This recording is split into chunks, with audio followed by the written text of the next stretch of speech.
நீங்கள் ஒரு electric motor cycle வாங்குகிற ஐடியாவில் இருக்கீங்களா? இந்த ரீலை மறக்காமல் பாருங்கள்.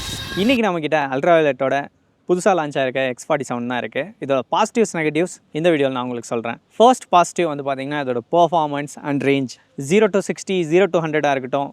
இந்த செக்மெண்ட்டில் எந்த ஈவியுமே பண்ணாத ஒரு பெர்ஃபார்மன்ஸ் நமக்கு டெலிவர் பண்ணுது. அது மட்டும் இல்லாமல் உங்களுக்கு வந்து சாதுவாக ப்ராப்பராக ஓட்டினீங்கன்னா உங்களுக்கு 350 கிலோமீட்டர்ஸ் வரைக்கும் ரேஞ்ச் தருது. ஸோ செகண்ட் பாசிட்டிவ் வந்து பார்த்திங்கன்னா இந்த மோட்டர் சைக்கிளில் இருக்க ஃபீச்சர்ஸ் தான். இந்தியன் மோட்டர் சைக்கிளிங் ஹிஸ்ட்ரியில் இந்த ப்ரைஸில் பார்க்காத ஃபீச்சர்ஸ் வந்து இதில் கொடுத்துருக்காங்க. ஃபஸ்ட்டு வந்து உங்களுக்கு ரேடார் வருது, அண்ட் தென் வயலட் ஏஐ என்னெல்லாம் ஃபீச்சர்ஸ் வந்து லிஸ்ட் பண்ணுறேன்.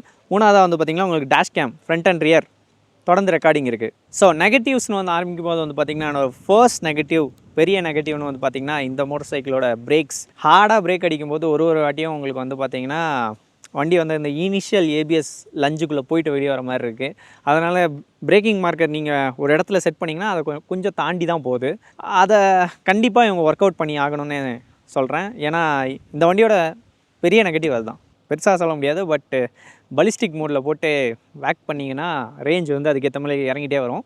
தேர்டு ஒரு சின்ன நெகட்டிவாக என்ன கேட்டிங்கன்னா இதோட சஸ்பென்ஷனாக இருக்கட்டும், இதோட சாசியாக இருக்கட்டும், அந்த ஐசி பைக்ஸ் அளவுக்கு சில இடத்துல வந்து பார்த்திங்கன்னா இன்னும் அந்த கொஞ்சம் அந்த டியூனிங் வந்து பாக்கி இருக்குது. இந்த ப்ரைஸ்க்கு இதை நீங்கள் கன்சிடர் பண்ணுவீங்களா, வாங்குவீங்களா இல்லையான்றதை கமெண்ட்டில் சொல்லுங்கள்.